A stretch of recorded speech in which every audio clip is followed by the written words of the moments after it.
여러분, 스테이블 코인이라는 말 요즘 정말 많이 들어보셨죠? 뉴스만 틀면 나오는데 이게 대체 뭐길래 이렇게까지 난리인지 오늘 한번 제대로 파헤쳐 보겠습니다. 도대체 정체가 뭔지, 왜 이렇게 뜨거운 감자가 됐는지 말이죠. 자, 바로 시작해 볼까요? 자, 이 숫자 한번 보세요. 28조 8,900억 원. 와, 감이 오시나요? 이게 뭐냐면요. 2024년 12월 딱 한 달 동안 우리나라에서만 거래된 스테이블 코인 금액입니다. 더 놀라운 건 뭔지 아세요? 국내에 이게 상장된 지 겨우 1년 만에 시장이 그냥 폭발해버린 겁니다. 그러니까요. 도대체 이 안정적이라는 코인이 뭐길래 갑자기 이렇게 다들 쓰는 걸까요? 이른바 디지털 달러라고 불리는 이것의 매력이 대체 뭘까요? 자, 그 비밀을 지금부터 하나씩 풀어보겠습니다. 이야기는 여기서부터 시작됩니다. 여러분, 비트코인 하면 뭐가 떠오르세요? 바로 엄청난 가격 변동성이죠. 하루아침에 벼락부자가 되기도 하지만 쪽박을 차기도 하고요. 바로 이 살인적인 변동성이 암호화폐의 가장 큰 골칫거리였어요. 스테이블 코인은 바로 이 문제를 해결하기 위한 구원투수로 등장한 겁니다. 보세요. 왼쪽 비트코인은 가치가 그냥 롤러코스터잖아요. 어제는 커피 한 잔 값이었는데 오늘은 자동차 한 대 값이 될 수도 있으니 이걸로 뭘 사기가 참 애매했죠. 사실상 그냥 투자 자산이 된 거예요. 그런데 사람들은 디지털 세상에서도 진짜 돈처럼 쓸 수 있는 안정적인 뭔가가 필요했던 거죠. 바로 그 갈증을 스테이블 코인이 딱 하고 풀어준 겁니다. 그래서 나온 게 바로 이 통화 준거형 스테이블 코인입니다. 말이 좀 어려워 보이지만 원리는 아주 간단해요. 그냥 1코인 이꼴 1달러 이걸 약속하는 거죠. 어떻게? 코인 하나를 찍어낼 때마다 진짜 은행 계좌에 1달러를 쟁여두는 거예요. 그러니까 가치가 흔들릴 일이 없겠죠? 말 그대로 암호화폐 세계의 미국 달러가 된 셈입니다. 자, 그럼 사람들은 이걸 실제로 어디에 쓸까요? 2025년 조사를 보니까 답이 딱 나오더라고요. 가장 많은 건 역시 암호화폐 거래할 때, 막 가격이 오르내릴 때 잠시 대피하는 안전 주차장 같은 거죠. 그리고 또 굳이 은행 안 가도 달러를 디지털로 갖고 있을 수 있고, 무엇보다 해외로 돈 보낼 때 정말 빠르고 수수료도 싸니까 많이들 쓰는 거예요. 생각보다 훨씬 실용적이죠? 자, 그런데 말입니다. 이렇게 똑똑하고 우아해 보였던 해결책이 알고 보니 엄청난 문제덩어리였다는 게 드러나기 시작합니다. 전 세계 금융당국이 바짝 긴장하기 시작했어요. 왜냐? 이 안정성이라는 약속 뒤에 아주 위험한 시한폭탄 3개가 숨겨져 있었거든요. 그 시한폭탄이 뭐냐? 복잡하게 생각할 것 없이 딱 3가지로 정리해 볼게요.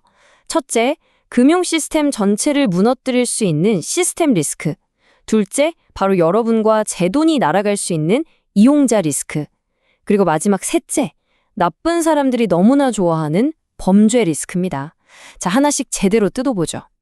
첫 번째, 시스템 리스크.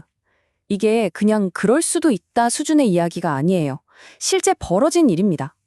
2022년에 거대 거래소 FTX가 와르르 무너졌잖아요. 근데 그걸로 끝이 아니었어요. 그 충격파가 고스란히 전통 금융, 그러니까 우리가 아는 진짜 은행으로 덮친 겁니다. 암호화폐랑 친했던 실버게이트, 시그니처 같은 은행들이 줄줄이 파산했어요. 가상세계의 불이 현실 세계로 번진 거죠. 이게 얼마나 무서운 일인지 증명된 순간이었습니다. 자, 그럼 두 번째 리스크. 이건 우리한테 훨씬 더 직접적인 질문입니다. 여러분이 가진 그 디지털 달러 있잖아요. 그걸 만든 회사가 심지어 저 멀리 해외에 있는 회사인데 갑자기 망해버리면 내 돈은 어떻게 되는 걸까요? 내가 가진 100개의 디지털 달러, 정말 100달러로 바꿀 수 있을까요? 이거 정말 중요한 문제입니다.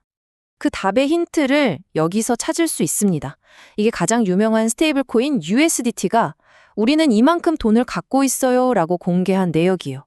보면 82%는 현금이나 미국 국채 같은 비교적 반전한 자산이에요. 그럼 괜찮은 거 아니야? 싶죠? 근데 나머지 18%를 보세요.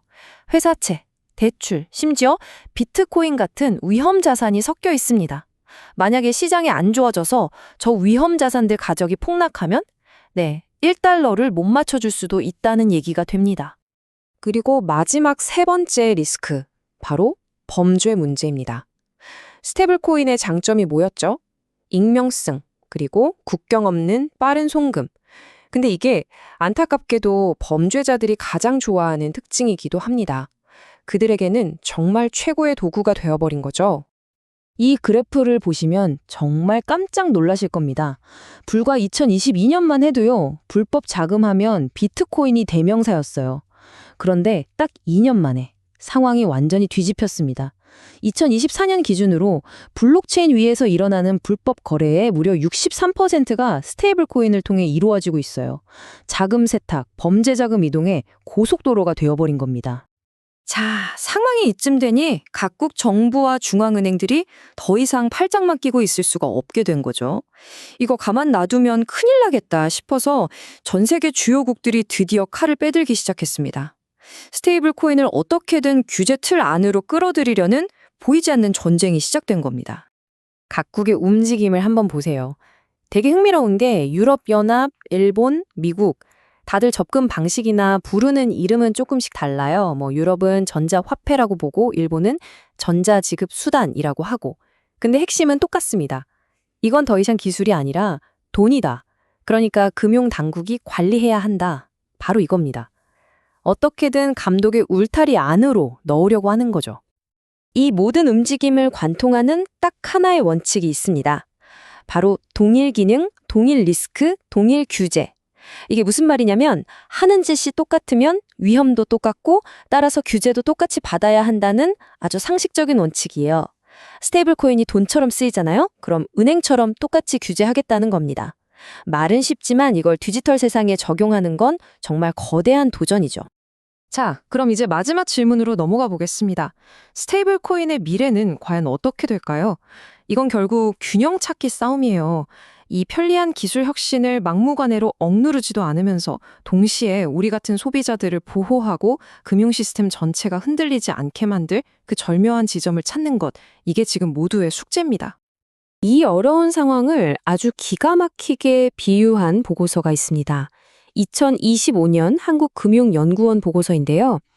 지금 이 스테이블 코인 판이 마치 19세기 미국에서 벌어졌던 자유은행 시대와 판박이라는 겁니다. 자유은행 시대가 뭐였냐면요. 말 그대로 은행들이 자유롭게 자기들 돈을 막 찍어내던 시절이에요. 중앙은행 같은 컨트롤 타워가 없었죠. 그럼 어떻게 됐을까요? 뻔하죠.